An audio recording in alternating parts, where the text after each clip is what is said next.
Welcome children. Our first lesson is a visit to the farm. Farm na பண்ணை. Visit na சுற்றி பார்த்தல். Visit to the farm. ஒரு பண்ணையை சுற்றி பார்க்கும் பொழுது அங்க என்ன பார்த்தாங்க வள்ளியும் சிட்டுவும் அப்படின்னு தெரிஞ்சுக்கலாமா? Now Valli says, I will ride a horse. நான் என்ன செய்ய போறேன்? ஹார்ஸ்னா குதிரையின் மீது ரைட் சவாரி செய்ய போறேன் அப்படின்னு சொல்றா. உடனே சிட்டுவும் ஆல் தி பெஸ்ட் வள்ளி அப்படின்னு அவளை வாழ்த்தியது. சரி, லெட் அஸ் ரீகால் பகுதியில உள்ள எக்ஸசைஸ் முதல்ல செய்யலாமா? ஃபர்ஸ்ட் ஒன், நேம் தி பிக்சர்ஸ். இந்த பிக்சர்ல உள்ள பொருட்களின் பெயர்கள் எழுதணும். செய்யலாம். This is a bird. This is a cat. This is a dog. This is a rat. This is a cow. எல்லாமே நமக்கு தெரிந்த அனிமல்ஸ் தான். பேர்டும் உங்களுக்கு தெரிந்த வேர்டு தான். எழுதிக்கிறீங்களா? அடுத்து second one, right the correct word. இங்க ஆப்ஷன்ஸ் கொடுத்திருக்காங்க. தேனா அவர்கள், ஹீனா அவன், ஷீனா அவள். இந்த மூன்றுல இந்த பிக்சரை கவனித்து என்ன வருமோ சரியான ஆன்சரை இங்க எழுதணும். செய்யலாமா?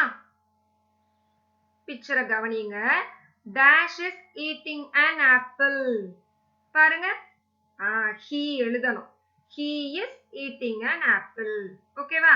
அடுத்து second one, dash is writing. பாருங்க, கேர்ளை குறிக்கிறதுக்கு என்ன வரணும்? she எழுதணும். she is writing. அடுத்து third one, dash are playing. ஒன்றிற்கும் மேற்பட்ட நபர்கள் இருக்கிறாங்க. தே எழுதணும். They are playing. புரிந்து கொண்டு எக்ஸசைஸ் செய்துக்கோங்க.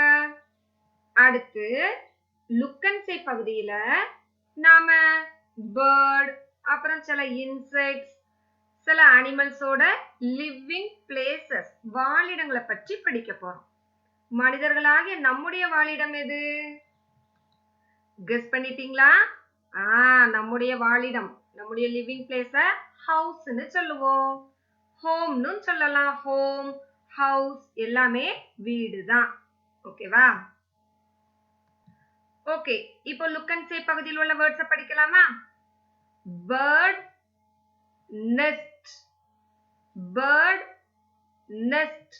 பேர்டுடைய லிவிங் பிளேஸ் நெஸ்ட், கூடு. அடுத்து பீ ஹைவ். பீ ஹைவ். தேனீக்கு தேன் கூடு தான் வாழிடம், அததான் ஹைவ்னு சொல்லியிருக்கோம். ஓகேவா? அடுத்து பிக் ஸ்டை. பிக் ஸ்டை, பன்றியினுடைய வாழிடம். இந்த மாதிரி பட்டி வச்சு அடைச்சிருக்காங்க இல்லையா, இத ஸ்டைன்னு இங்கிலீஷ்ல குறிப்பிடணும். Dog kennel. டாக் கெனல், நாயினுடைய வசிப்பிடம். இந்த மாதிரி ரெடி பண்ணியிருந்தாங்கன்னா இத கெனல்னு இங்கிலீஷ்ல சொல்லணும். அடுத்து ராட் ஹோல். ராட் ஹோல், ஆமா, எலி வலையில் தானே வசிக்கும், அத ஹோல்னு சொல்லணும். அடுத்து ஷீப் பென். ஷீப் பென், ஒரு பென் நமக்கு தெரியும், நாம எழுத பயன்படுத்துவோம். ஷீப்புடைய இந்த வாழுமிடம் இருக்கு இல்லையா, லிவிங் பிளேஸ், பட்டியல அடைச்சு வைப்பாங்க இல்லையா ஆடுகளை, இதையும் பென்னு தான் சொல்லணும். அடுத்து ஸ்பைடர் வெப்.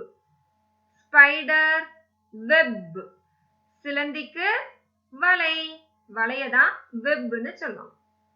அடுத்து ஹார்ஸ் ஸ்டேபிள்.